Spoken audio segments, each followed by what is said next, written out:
for it since the 1960s. The plan for what to do after Elizabeth's death is called Operation London Bridge, and the steps that will be taking place now the Queen has died are strictly controlled. UK is now preparing for the new era after Queen's death. King Charles III will return to London and addresses the nation on Friday afternoon. The country now enters a mourning period that continues until after her funeral. This is AL24 News special coverage.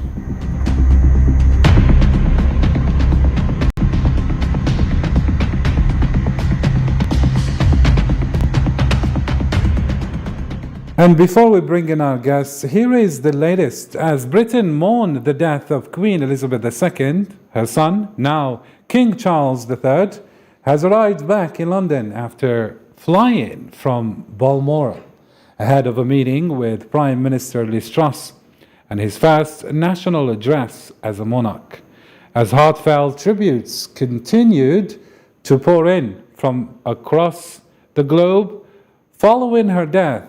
On Thursday, MPs held a minute silence in the Commons, with former Prime Minister Boris Johnson recalling being moved to tears after being asked in several months ago to discuss the Queen in the past tense. So here, Melissa Jimenez, let's introduce our guests here and delve into this discussion directly. We have David Powell and Stephen Hall. Gentlemen, thank you so much for joining us, and our sincere condolences for the passing of Her Majesty. So, Mr. Stephen Hall, how was the sentiment felt there in UK after the passing of Her Majesty?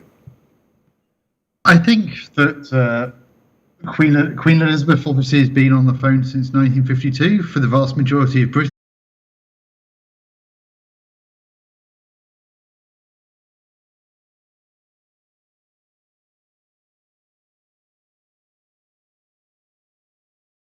A little old lady, to be perfectly frank, and she's always been considered by my generation to be our third grandmother.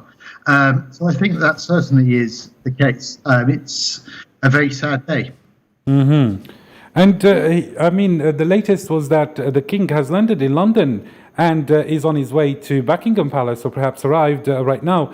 He waved at crowds gathered to greet his arrival. He shook hands with 3 people who offered their condolences before boarding a flight to Aberdeen Airport. And the King will hold an audience with Liz Truss, the Prime Minister, and a pre-record, perhaps televised address to the nation, which will be broadcast at around 6 p.m. This is the latest that we are receiving here, Mr. Stephen Hall. What is the address like? How do you expect it to be? Well, I suspect that naturally it will be very moving.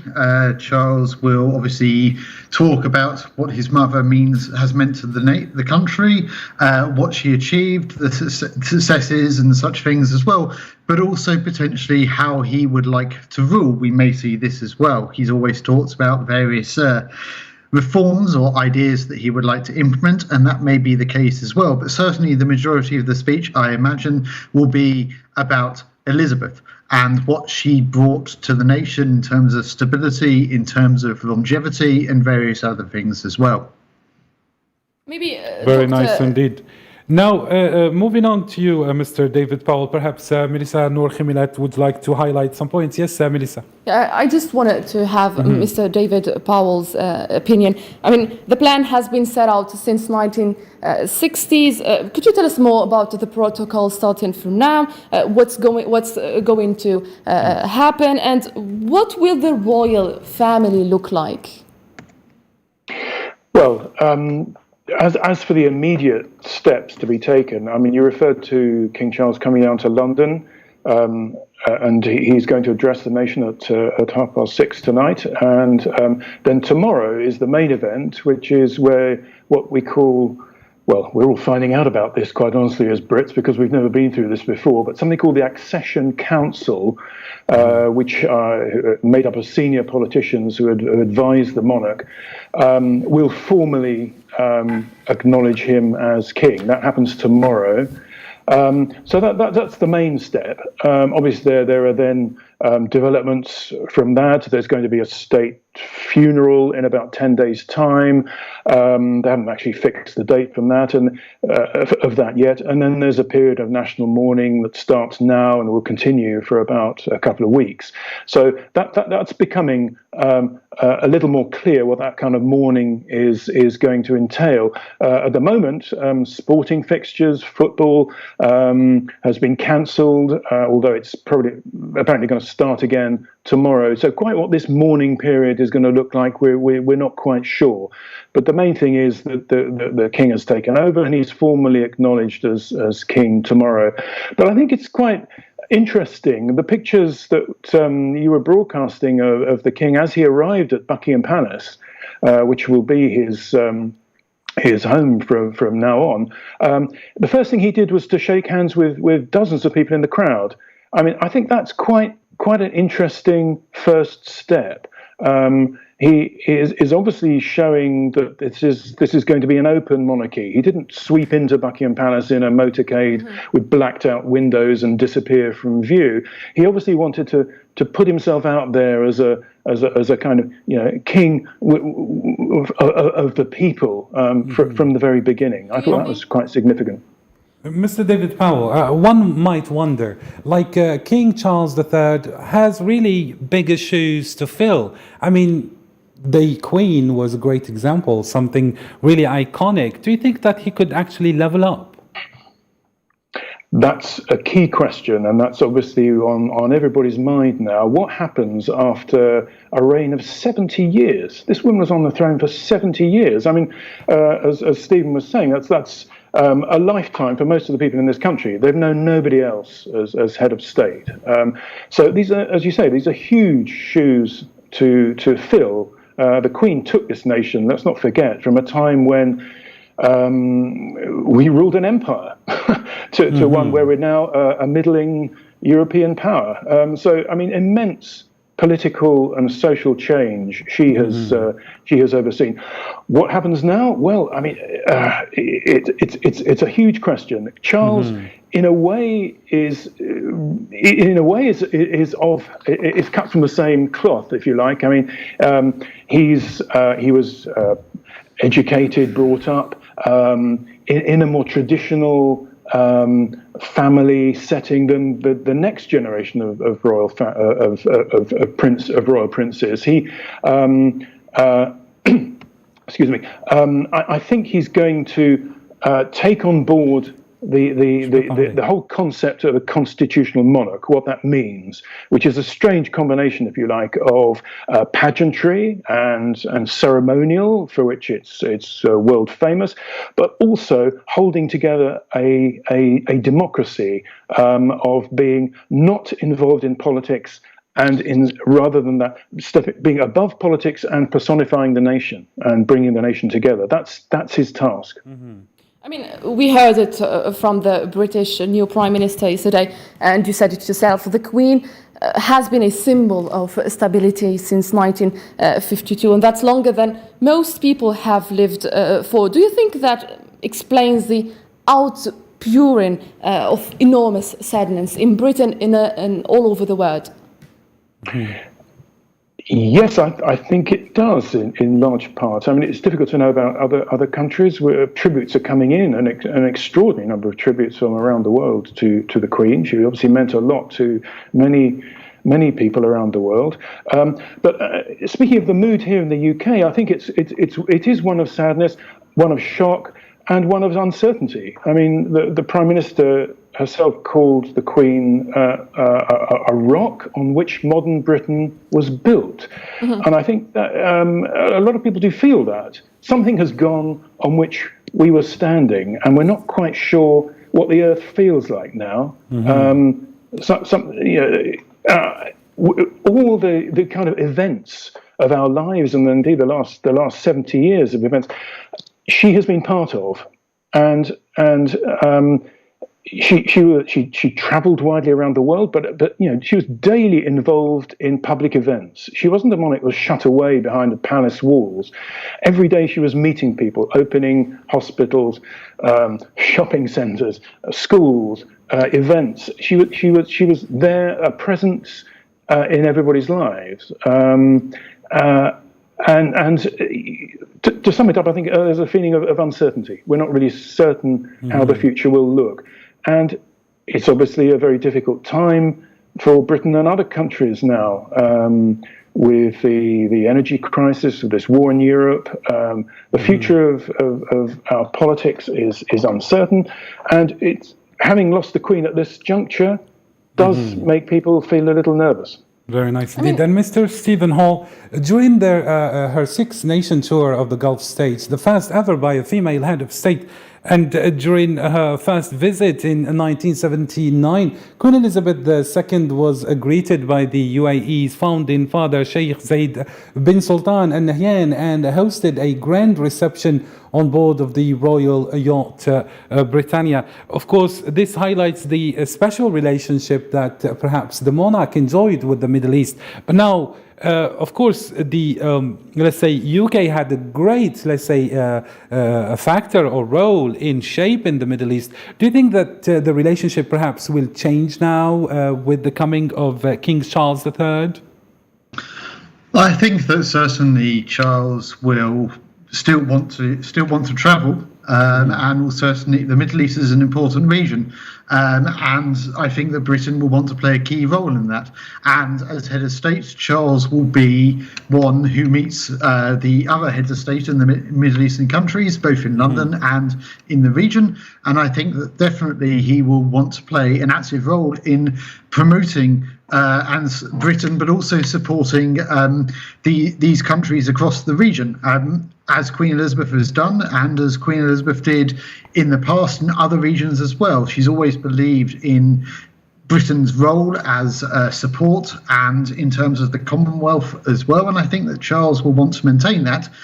But we also have to remember that Charles is 74 now. He's waited a long time to be king. And there is and it's like possible that William will be subcontracted, as it were, to play the role in travelling abroad. And knowing that perhaps the role of the Queen, meaning that she had this soft power, keeping the Commonwealth countries together and their governments in perfect shape, and also a symbol of unity of the UK, do you think King Charles III could actually do the same thing? I think certainly King Charles could potentially do the same thing. I think, as David has alluded to, it's difficult to say because Queen Elizabeth has been in our lives for 70 years. Well, not mine, but in everyone's lives for 70 years. And it's hard to understand quite where we are now.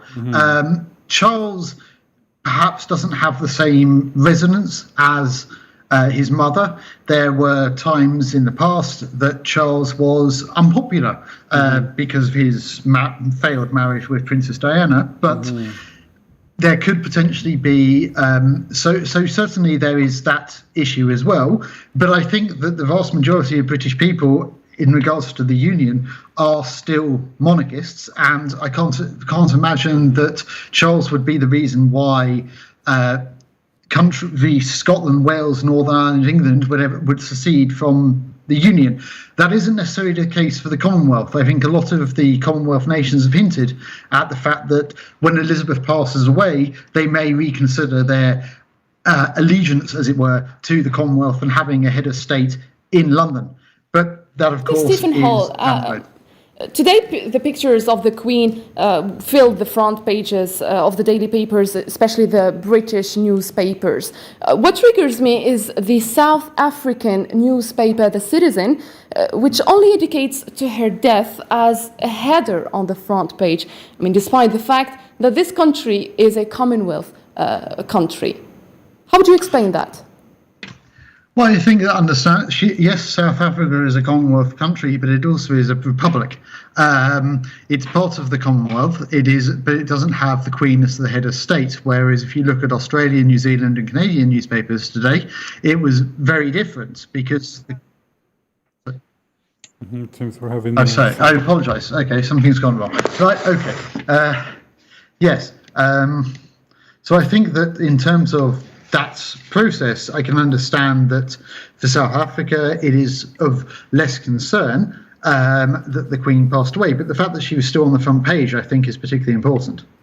Very nice indeed. And moving on to Mr. David Powell, Ben Pilmet wrote that Wilson behaved towards Her Majesty unexpectedly as an equal and talked to her as if she were a member of his cabinet. And we have like a very interesting, let's say, relationship or Queen's relationship with her various ministers. How can you tell us, or what can you tell us about her preference perhaps toward these ministers? Which ones were her favorite and why? That's impossible to tell. I mean, the Queen, if nothing else, was very discreet about her views. No one really knew her views about certainly about British internal politics. She did have a meeting, as you allude to, every week with the Prime Minister, but no Prime Minister has ever divulged. Even now, when they're being interviewed now, past Prime Ministers are very reluctant to say anything about what the Queen told them in those weekly one-to-one meetings. So I don't think we can tell anything about what the Queen thought of prime ministers or individual ministers. However, she occasionally gave some indication about what she thought about constitutional issues. For instance, when in 2014, when there was a referendum about independence for Scotland, she made a comment asking Scots to think very carefully before voting, and that was widely seen as urging them not to vote for secession of Scotland. And indeed, in her whole demeanour, she's been very much the representative of the United Kingdom. She obviously believed in the Union, and as Stephen was talking about the Commonwealth, she was a very strong believer in the Commonwealth, and she took that organisation, let's not forget, from a time when Britain was an imperial power and these were colonies, to an organisation now where it's not the British Commonwealth, it's the Commonwealth. These countries want to be part of this economic, social, sporting organisation because they derive a lot of benefit from it, and other countries want to join who weren't British colonies in years gone by. So that's one of her legacies that she's left. Excuse me. What about function Commonwealth? Dr. David Powell, what about the last Prime Minister, Boris Johnson? I mean, he also publicly admitted to apologising to the Queen after revelations the parties were held at Downing Street during the coronavirus lockdown and on the eve of the Queen's husband's funeral. What about their relationship?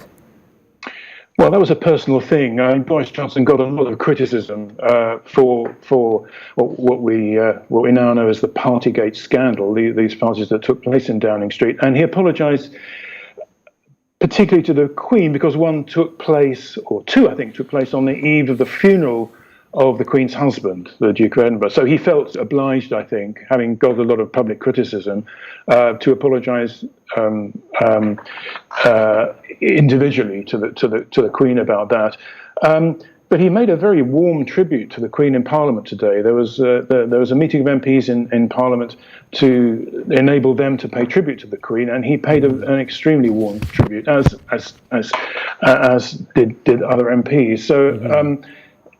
There's no doubt that he was a great supporter of the monarchy and felt very affectionate towards the Queen. Very nice indeed. And Mr. Stephen Hall, the Queen is reported to have greeted all of her prime ministers with charm and consideration and with an impressive knowledge and understanding of the issues of the world. What makes the Queen, or what made the Queen very iconic and very special to all these prime ministers that we see lots of outpouring affection and warmth toward her death? Well, I think that again it goes back to the fact that she's been the embodiment of stability. She is the monarch. She's the head of state. I can't imagine that any prime minister would be so brave as to walk into the room and, not be cordial at the very least. Certainly, there were probably times. I imagine from what I've read, the Queen and Thatcher had a tempestuous relationship at certain times.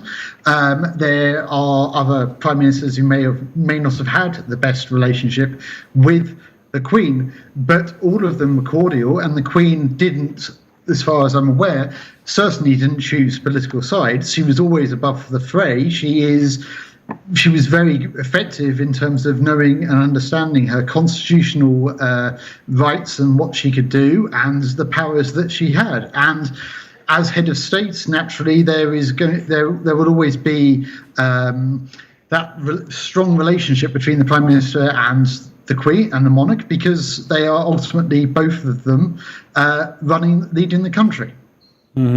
As I hear from my colleague Karim, Dr. David Powell, we heard from the Polish Prime Minister, who paid tribute to the Queen, calling her an icon. That's not an exaggeration, is it, Dr. David Powell? An icon, well, it's an overused word, isn't it? It's become a bit of a cliche, but I think in terms of the Queen, given her global celebrity and the immense evident warmth which people feel towards her around the world, I think it's not too much of an exaggeration to call her that. She earned that, though. I mean, we talk about Charles and what he's going to do. She earned this. She wasn't an icon from the beginning. It took her years to develop this this persona, and she worked very hard at it. I mean, she has no role in politics in the UK. That's a fundamental thing about constitutional monarch, that she has no political power, but she did use her personal warmth with world leaders to ease relations between Britain and other countries, and to improve the international climate, I think, and that's why she's looked up to. I mean, just one example: Nelson Mandela, the first black president in South Africa. I mean, given the history of Britain and South Africa over the centuries, he called her a personal friend. I mean, that's an extraordinary development if you think about it. And I think that's just an example of how she was able to charm, to use her personal qualities to charm foreign leaders. Very nice indeed. And just a reminder, today is the first of 10 days of mourning as the country reflects on the life of Queen Elizabeth II and the end of her reign. Here I would like to invite Noor Khimilet for giving us a press reviews, pictures of the Queen filed in the front pages here. Go ahead. Indeed, Karim, pictures of the Queen filled the front pages of the daily papers with patriotism and praise on the display as Britain marks a historic and somber day. Britain's national newspapers today mourn the passing and celebrate the life of Queen Elizabeth II with front pages tributes. We start with the Daily Mail leads that tributes to Her Majesty Queen Elizabeth with a striking image of the monarch in early years of her reign, with the headline, "Our hearts are broken." The historic edition of the paper celebrates the life of the country's longest serving queen and serving monarch who ruled for over than 70 years. The Times also front page is covered with the Queen's official portrait on her coronation in 1953 in full royal regalia, honoring a life of service she devoted to her country. It adds a heartwarming quote from her 1957 Christmas broadcast, in which she offered "my heart and my devotion to these old islands and to all these peoples of our brotherhood of nations." I would like to know or to hear comment, Dr. Stephen Hall, on this newspaper, the Times newspaper quotations. Well, I think that certainly we've seen that she always believed in the Commonwealth in terms of domestically in the United Kingdom. Of course, she was the head of state of the United Kingdom, but she was also the head of state in many other places in the world, and she always believed in the Commonwealth. And I think that was how she gave a promise when she gave a promise. I can't remember when it was. I think it was on her 21st birthday, to always defend the rights of her people, her subjects at the time because of the empire, but later on in terms of the people belonging to the Commonwealth. And she's always been steadfast in that belief.